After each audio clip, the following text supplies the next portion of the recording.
복된 주일을 맞이해서 함께 교회를 이루신 분들 귀하게 생각하고, 하나님께서 이 자리에 참여한 모든 분 위에 성령의 풍성한 은혜 가운데 충만함과 사랑의 역사가 넘쳐나시기를 진심으로 축복합니다. 우리 교회는 8월달 신명기 말씀을 읽고 있습니다. 매일 한 장씩 성경을 읽고 있는데 주일로서는 오늘 본문이 마지막입니다. 신명기를 통해서 이렇게 쭉 매일 한 장씩 읽어 나가다 보면 거듭거듭 강조하고 있는 부분들이 있습니다. 바꿔 말하면 이 강조하고 있는 부분은 신명기의 핵심이라 할 수 있습니다. 오늘 본문에도 동일한 반복이 기록되어 있는데 20절입니다. 20절 앞부분 제가 읽도록 하지요. 내 하나님 여호와를 사랑하고 그의 말씀을 청종하며 또 그를 의지하라. 이것이 신명기에서 거듭거듭 강조하고 있는 부분이고 결국 신명기의 핵심입니다. 하나님을 사랑하고 하나님께 순종하며 하나님을 의지하며 하나님만을 섬겨라. 이것이 왜 이렇게 중요한가? 무엇에 관한 것이기 때문에 이렇게 중요하게 거듭거듭 표현하고 있는가라고 말할 때 그것은 다른 것이 아니라 바로 이것이 하나님을 사랑하고 그분의 말씀을 순종하고 그분을 의지하며 섬기는 것이 저와 여러분의 생사화복의 갈림길이 되기 때문에 그렇다. 그렇게 말씀을 하는 본문입니다. 예를 들면 15절. 보라, 내가 오늘 생명과 복과 사망과 화를 내 앞에 두었나니. 19절에도 내가 오늘 하늘과 땅을 불러 너희에게 증거를 삼노라. 내가 생명과 사망과 복과 저주를 내 앞에 두었다. 이렇게 되어 있습니다. 하나님께서 이스라엘 백성들 앞에 복과 저주를 두었습니다. 하나님께서 이스라엘 백성들에게 생명과 사망을 두었습니다. 하나님을 사랑하고 그분의 명령을 지켜 행하는 이스라엘 백성들에게는 복이 임할 것이고 생명이 임할 것이지만 하나님의 명령을 버리고 하나님을 외면하며 그분의 말씀에 불순종하게 되면 그들은 저주를 받을 것이다 라는 것이 오늘 본문에 생각하고 있는 내용들입니다. 그러면서 오늘 우리가 읽은 11절부터 14절까지 내용이 이르게 되면 이런 중요한 결정을 하게 되는 이 요구인 하나님을 사랑하고 그리고 하나님의 명령에 순종하라고 하는 이 명령은 어려운 것도 아니고 난해한 것도 아니며 신비한 것도 아니라 라고 말하고 있는 그런 내용입니다. 그래서 우리가 하나님을 사랑해야 되는데 하나님을 의지하고 섬겨야 되는데 어떻게 사랑하고 섬기며 의지하는가라고 말할 때 율법을 순종하랍니다. 근데 율법을 순종하는 것이 오늘 읽은 11절부터 14절까지 말씀에 이르면 어려운 것도 아니고 난해한 것도 아니고 신비적인 것도 결코 아니다. 쉬운 것이며 가까이 있는 것이다. 그렇게 말씀을 하는 것입니다. 어려워서 못 지켰다거나 너무 난해해서 못 알아듣겠다거나 그런 것이 아니라는 뜻입니다. 여기 11절 한번 눈으로 확인해 보시면 좋겠습니다. 내가 오늘 내게 명령한 이 명령은 너희에게 어려운 것도 아니요 그렇다고 먼 것도 아니니라. 12절에 하늘에 있는 것이 아니다 이렇게 되어 있습니다. 신비로운 것처럼 어떤 사람들만 깨닫는 그런 것도 아니며 13절 이것이 바다 밖에 있는 것도 아니다. 멀어서 모르겠다. 힘들다. 그런 것이 아니라 14절 오직 그 말씀이 내게 매우 어떻게 있어요? 가까이 있습니다. 하나님을 사랑하라. 하나님을 의지하고 섬겨라. 그의 명령에 순종하라. 몰라서 못하겠습니다. 어떻게 하는지를 모르겠습니다. 어렵습니다. 아니다. 하늘에 있는 것도 아니고 바다 밖에 있는 것도 아니고 매우 가까이 있는데 어디에 있는 거냐면 14절 너희들의 입에 있고 너희들의 마음에 있은즉 내가 이를 행할 수 있느니라 이렇게 되어 있습니다.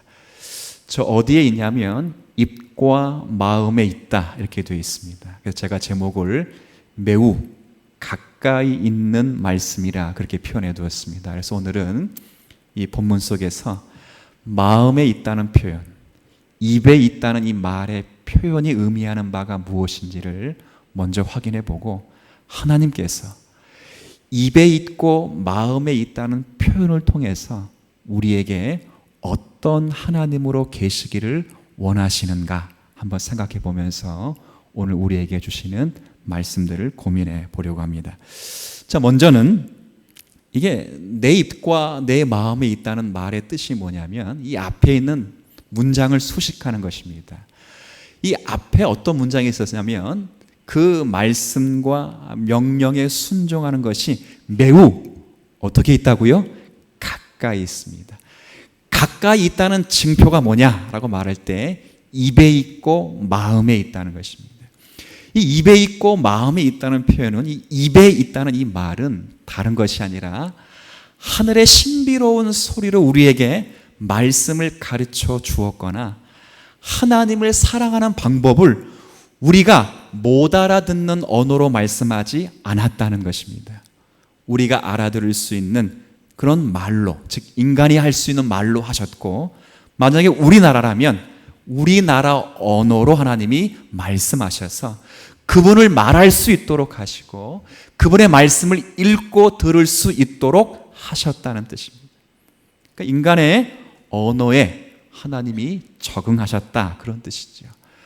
그리고 마음에 있다는 것은 이런 말입니다. 하나님이 우리가 알아들을 수 있는 언어로만 말씀하신 것이 아니라 알아들을 수 있도록 우리의 인식의 수준에 맞추셨다는 것입니다.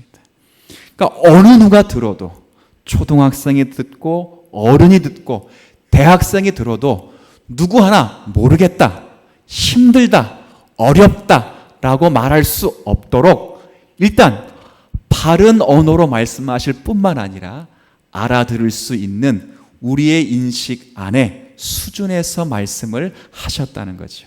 그러니까 어느 누구도 오늘 말씀을 뒤집어 보면 하나님의 말씀이 무엇인지 몰라서 난 하나님의 사랑을 못했습니다.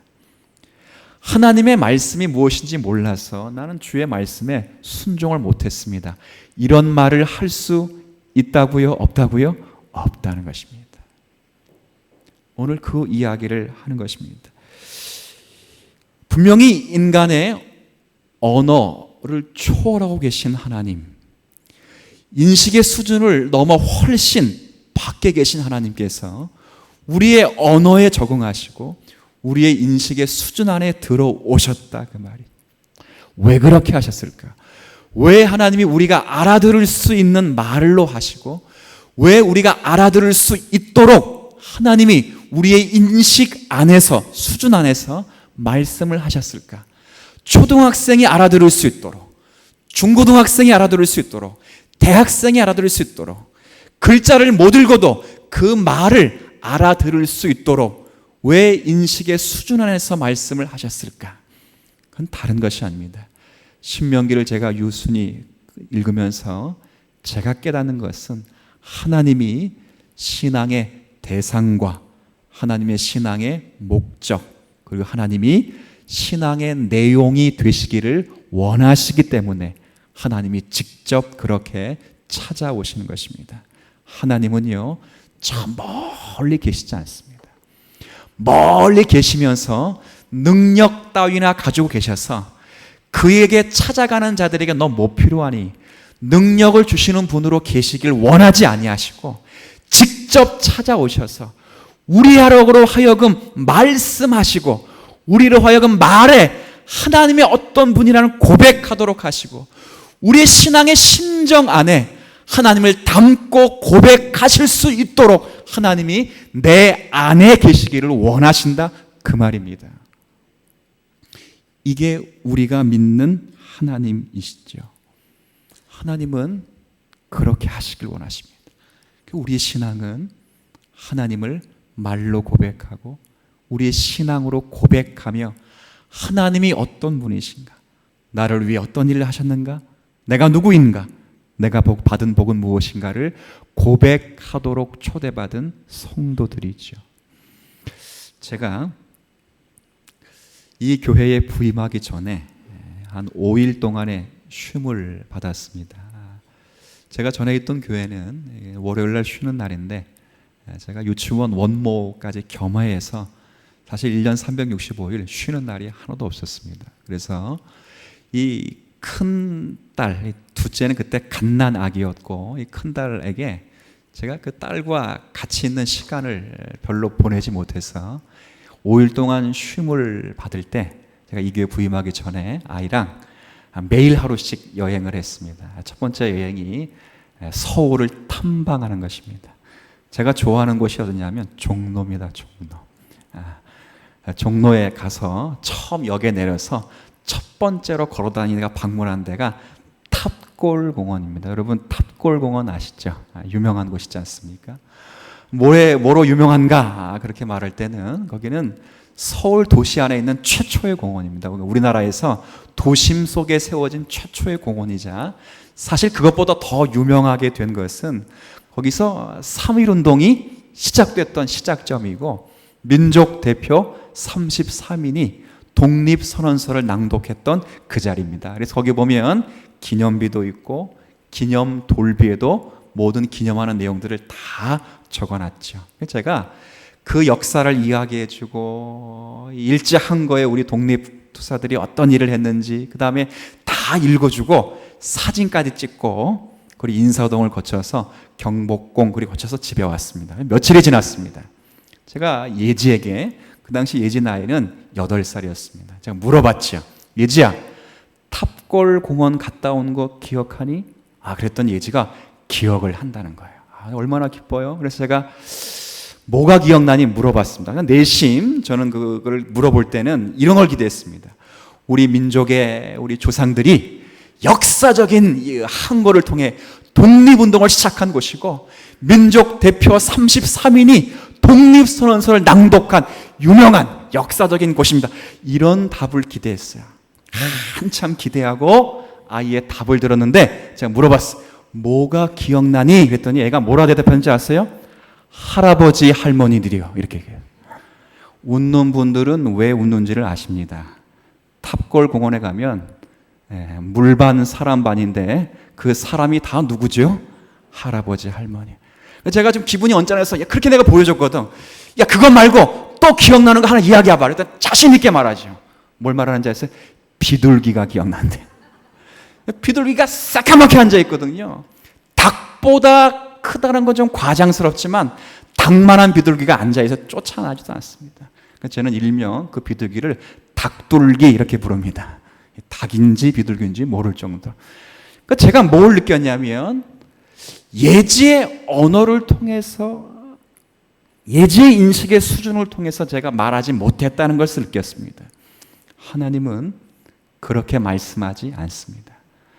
하나님 모두가 다 인식될 만하고 다 누구나 그 하나님을 깨닫도록 하실 만한큼 여러분에게 찾아오셔서 여러분과 대화하기를 원하시고 여러분에게 하나님이 누구신지를 깨닫게 하시기를 원하십니다.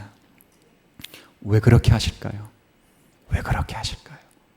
하나님은 우리의 신앙의 대상과 목적과 내용이 되시기를 간절히 원하시기 때문에 그렇습니다.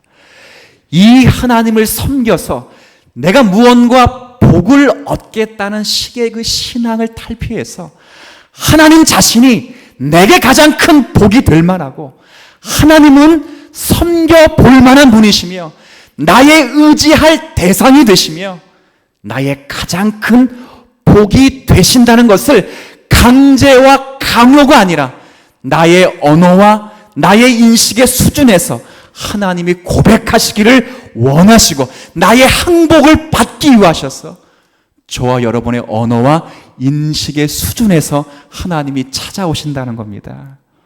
이게요, 얼마나 큰 복인지 모릅니다. 하나님은 좀 멀리 계시면서 야, 이 새끼들아, 똑바로 안 해? 그런 식으로 찾아오기를 원하지 않습니다.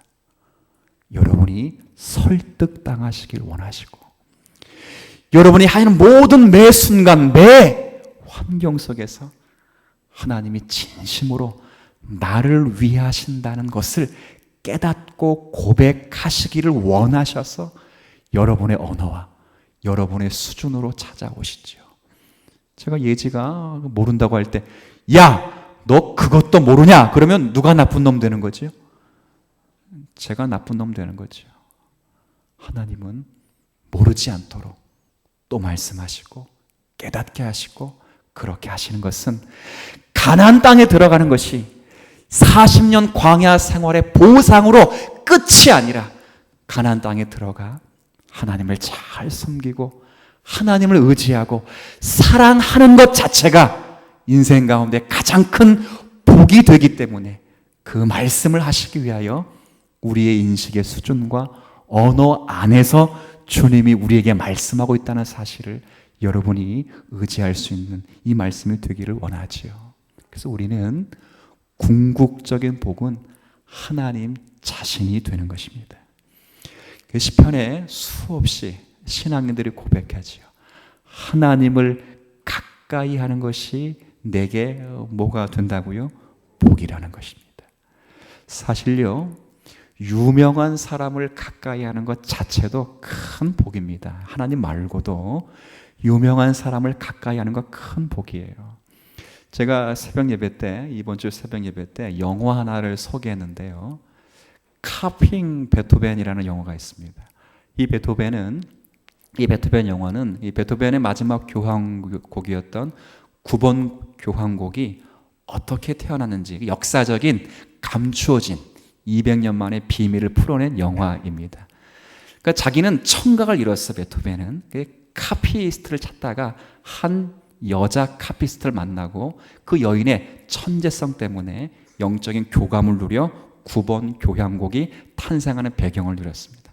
근데 그 영화에서 제가 은혜를 받은 대목이 있는데, 그게 뭐냐면 그 베토벤 그 아주 괴팍하고 청각을 잃고 나서 더 괴팍해지고 사특해졌습니다. 그 옆에 한 노파 할머니가 그 옆방에 옆집에 살고 있는데, 그 옆집이 창문이 없어요. 창문. 생각해 보세요.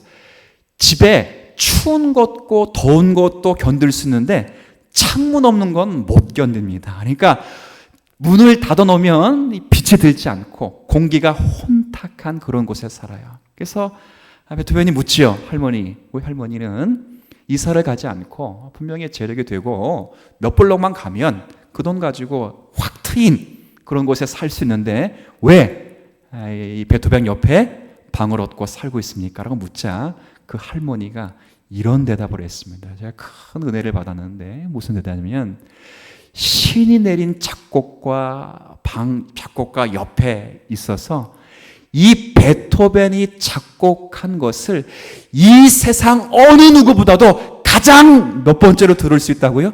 첫 번째로 들을 수 있는 영광을 누리고 있기 때문에 제가 어디로 갈 수 있겠냐가 말이에요. 비록 창문이 없고 부족하고 거기가 혼탁하고 어두워도 그 영예를 가장 먼저 누릴 수 있는 곳이기 때문에 나는 당신 곁을 떠나지 않는다는 거지요. 여러분, 세상에 유명한 사람 곁에 있는 것도 큰 복이라면 천지를 말씀으로 만드시고 그 말씀으로 만드신 것들을 당신의 뜻대로 부족함 없이 인도하시고 이끌어 가시는 하나님을 가까이 모신다는 것은 신앙인들의 가장 큰 복임을 확인하시는 여러분 되시기를 바랍니다. 그 하나님이요, 우리의 언어로 말씀드리기를 원하셔요. 그 하나님은 우리의 신앙의 고백으로, 우리의 설득과 우리의 항복과 우리가 갖는 전인격으로 그분이 우리 입술에서 말씀되시기를 주님은 원하신다는 것이에요. 단순히 멀리 계셔서 마치 로봇을 조종하듯이 우리를 조종하기를 원하시 아니하시고 우리에게 인격자로 오셔서 우리와 함께 교제하기를 원하시죠. 수많은 시편의 고백들을 보십시오. 주는 나의 주님이시오니 주 밖에는 나의 복이 없습니다. 여러 복들 가운데 그 중에 최고의 복이 하나님이란 말이 아니라 이 땅에 유일한 복이 있다면 하나님 한 분밖에는 없습니다 라고 고백하는 그 고백. 그래서 시인들이 말하지요. 하늘에는 주 밖에 내게 누가 있으리요 땅에는 주밖에 내가 사모할 자 없나이다. 이것이 우리가 가질 수 있는 가장 큰 복이라는 것입니다. 그런데 이제 하나님께서 이렇게 우리가 가까이 오셔서 우리의 언어와 우리의 신앙의 고백으로 하나님이 고백되기를 원하신다. 그럴 때 이제 이 사실을 전제해 놓고 우리가 확인받고 여러분이 알아야 될 사실은 이겁니다. 이제는 하나님이 정말 나의 가장 큰 복의 내용이고 하나님께서 주시는 것이 나의 복의 유일한 것이라면 이제부터 여러분이 해야 될 일은 하나님이 뭘 좋아하시고 하나님이 뭘 원하신다는 것을 깨닫고 배우시는 일에 여러분이 힘을 쓰셔야 됩니다. 이것은 대단히 중요한 겁니다. 치사하게 생각하시지 마십시오. 하나님께 뭘 받아내기 위하여 하나님이 원하시는 것 한다. 이것을 교활하다고 생각하지 마십시오. 여러분 생각을 해보세요. 부모가 좋아하는 일, 부모가 원하는 일을 그런 행동을 하는 아이를 보고 야, 저 아이는 참 교활하다, 사특하다, 영악하다 이렇게 말하지 않습니다. 그런 아이를 보면 뭐라 말하죠? 철들었다 그렇게 말하죠. 훌륭하다 그렇게 말하죠.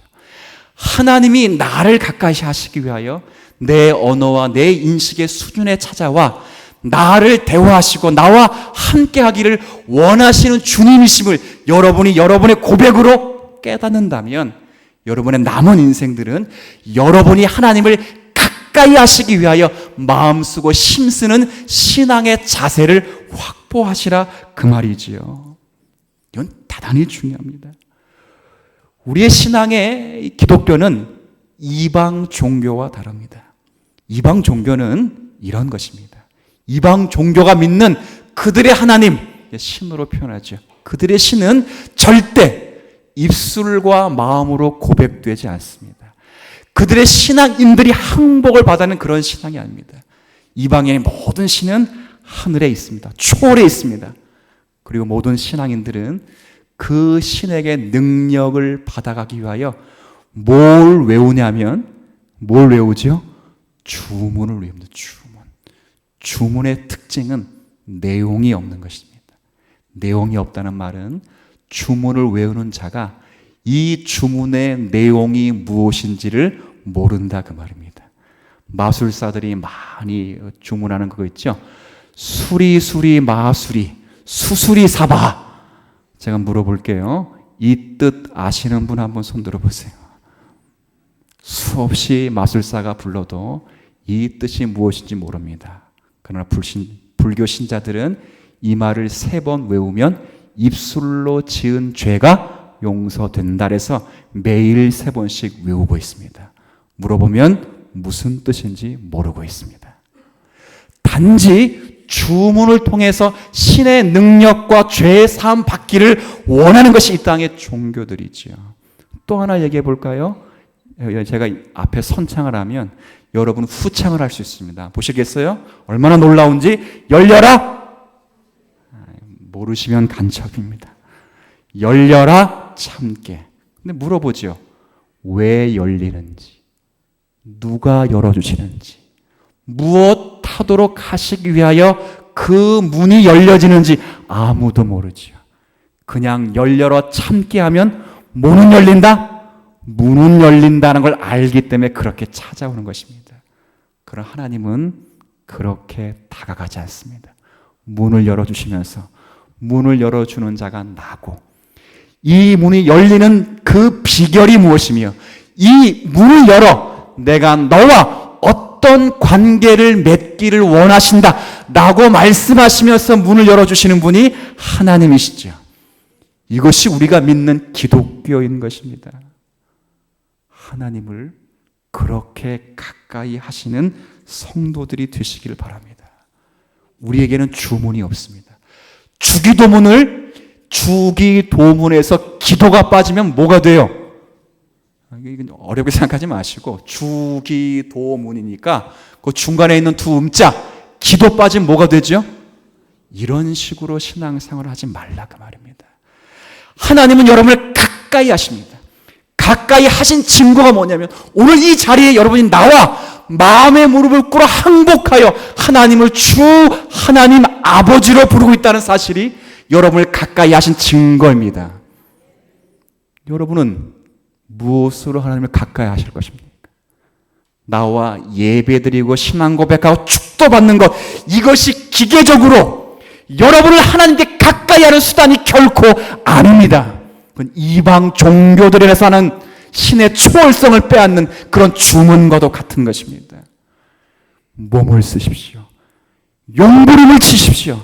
내가 주님과 가까이 하기 위하여, 하나님을 배우기 위하여 말씀을 가까이 하시고 기도를 하십시오.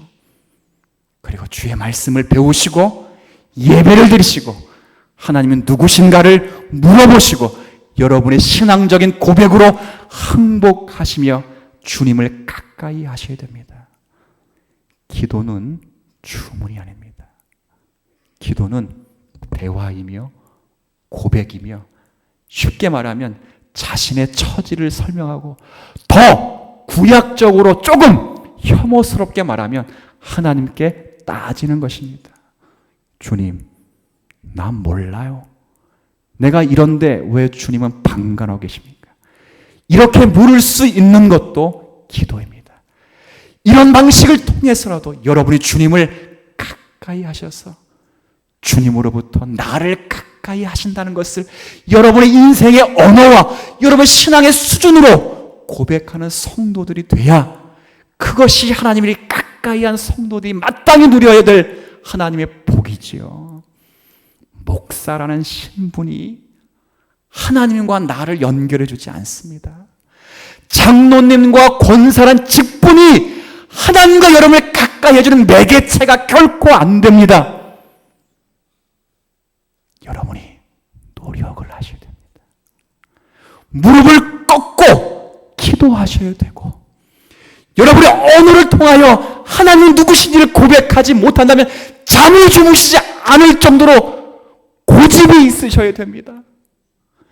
내 기도에 응답하지 않는 하나님 때문에, 나 응답하지 않는 하나님에 대해서 마땅히 물었는데 답이 없어 설득이 당하지 않았을 때, 설득 당하실 때까지 따짓고 고집하는 그런 용부림이 있어야 하나님을 가까이 하는 것입니다. 자리가 다르지요. 어떤 사람에 비해서 나는 조금 더 힘들고, 아니 감당할 수 없을 정도로 힘들지요. 마치 이방 종교를 보면 멀리 떨어진 것처럼 보이지만, 그러나 그런 자들에게도 주님은 가까이 하셔서 그 어려운 환경 속에서도 그의 연약한 입술로 통하여 나의 아버지 되십니다 라고 고백하기를 주님이 기다리시고 그 설득을 받아내신다 그 말이에요. 뭐가 복이에요? 잘 먹고 잘 사는 게 복이 아니에요.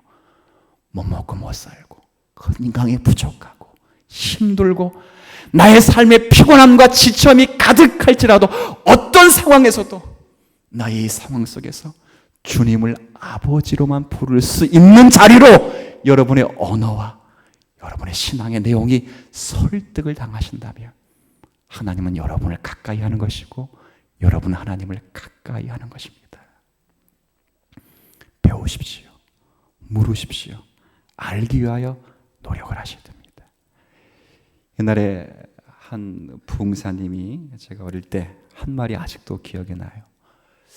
이게 제가 모르는 분입니다. 한 권사님이 혼자 신앙생활하다가 남편이 드디어 예수를 믿었다는 거 아닙니까?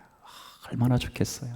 그래가지고 같이 남편과 신앙생활하다가 남편이 몇 달이 지났습니다. 근데 이 남편은 철저한 불교 신자였어요. 그래서 이 아내가 너무 더 좋아서 남편에게 물었습니다. 여보, 교회 다니니까 좋고 행복하지? 좀 더 물었어요. 이제 좀 알 것 같아. 예수님하고 부처님을 이제 좀 알 것 같아. 그러니까 남편이 대답을 하는 거예요. 뭐라 대답하냐면 한참 있다가 눈을 깜빡깜빡거린 다음에 이렇게 대답하네요. 부처님은 이 세상엔 공짜가 없다라는 것을 가르치는 것 같고, 예수님은 나는 잘 모르겠다라는 것을 가르치는 것 같대요. 그래서 아내가 이야, 이 낭만이 보통 믿음이 아니구나 해서 어떻게 알았어? 라고 물어봤다는 거예요. 남편이 이렇게 말하대요. 여러분 그 십자가상하고 부처상 잘 보세요. 부흥사님이 한 거니까 그냥 귀엽게 봐주세요. 부처상은 어떻게 앉아있죠? 이러고 앉아있습니다. 공짜가 없다는 거예요. 공짜. 근데 십자가상에 보면 예수님이 어떻게 계시죠? 이러고 고개를 약간 어떻게 45도 기울여 있습니다. 이게 뭐예요? 잘 모르겠다 그 말이죠. 그러니까 이 말을 한 남편은 사실 난 모르겠다는 거예요. 모르겠다. 부처가 좋은지 예수가 좋은지 몇 달을 다녀도 모르겠다는 거예요. 그러니까 성경을 찾아도 마태복음 찾아도 어디서 찾는지 모르고, 그럼 맨날 그랬다는 거예요. 우리나라 역사도 모르는데 왜 이스라엘 역사는 맨날 배우느냐 그 말이죠. 그렇게 따져 물었던 자가 몇 년이 지나고 나서 집사 직분을 받고 나보다, 즉 아내보다 믿음이 더 좋은 것을 보니까 흡족하고 감사해서 이런 고백이 나온다. 그런 여자의 고백을 받지요. 그렇게 성장하는 것입니다. 하나님을 알아가는 것입니다. 꼭 예수님이 12제자 물어보면 그렇게 대답하는 분 계세요. 예수님이 12제자 이렇게 쭉 얘기하다 생각이 안 나면 사도 바울 그러죠. 그리고 더 생각이 안 나면 그거 뭐 땡! 틀렸어 그러면 뭐라 말하죠? 다윗 그런다고 또. 땡 그러면 또 뭐라 해요? 안종성 그러죠. 그런 애가 꼭 나중에 커서 뭐가 된다고요? 목사가 됩니다. 저처럼 목사가 된다고요. 그렇게 알아가는 것입니다. 수준에 맞게 한 걸음씩 전진하여 그때마다 그 수준에 이를 때마다 기뻐하시면서 우리와 교제하시길 원하시는 분이 하나님이시라고요. 이 교제의 기쁨을 찾으시고 회복하셔야지요. 그냥 방법으로만 만나지 마시고, 그냥 틀과 의식으로 만나지 마시고, 우리의 신앙의 내용 속, 우리의 삶의 자리에서 지극히 작은 자리까지 나와 함께 말씀하시기를 쉬지 않으시는 하나님과 대화하시고 그분을 배우시기를 바랍니다. 저는 우리 주님 사랑교회 성도 여러분께 오늘 이런 협박의 말씀을 드리겠습니다. 협박의 말씀이자 경고의 말씀이자 새겨드리면 축복의 말씀이 될 것인데, 한 주간 동안 성경을 읽고 그 성경을 묵상하라 하서 하나님이 누구신지를 배울 수 있는 성도가 되시기를 축복합니다. 두 번째는 여러분이 오늘 예배를 드리면 일주일에 몇 번 드리는지를 확인합니다. 플러스 한 번 더 드릴 수 있는, 그것이 구역 예배가 됐든 새벽 예배가 됐든 어떤 예배가 됐든 그런 축복도 누리시길 바랍니다. 그리고 구역 모임으로 모여 이해가 안 되는 말씀을 물어보시고 확답받고, 그 이해가 안 되는 말씀은 목회자를 통해서 확인받아 하나님이 누구신지를 깨닫고 거기서부터 주어지는 영적인 유익과 큰 은혜를 경험하여 여러분 인생 속에서 날마다 주님이 나의 언어로, 목사님의 언어가 아니라 저 장로님의 기도의 언어가 아니라 여러분의 개인의 언어로 고백되고 개인의 신앙의 수준으로 항복받아져서 하나님을 가까이함이 내게 복이다 라고 말할 수 있는 교제를 누리며 사는 성도들 되시기를 주님의 이름으로 축복합니다. 하나님 아버지, 주님은 우리의 신앙의 대상이 되기를 원하십니다. 우리의 언어와 우리의 인식의 수준 안에서 우리와 교제하기를 원하십니다. 그분은 멀리 계시지 않고 그분은 가까이 계시기를 원하시며 하나님 자신만이 복이시며 구원이시며 하나님 자신만이 비전이 되시기를 우리 안에 원하십니다. 이 하나님을 복의 내용으로 삼게 하시고 나를 가까이 하신 그 하나님을 가까이 하여 그분의 명령을 이해하고 순종하여 그분을 알아가는, 그분을 기뻐하는 우리 모두가 될 수 있도록 은혜를 더하여 주옵소서. 예수님의 이름으로 기도 올립니다.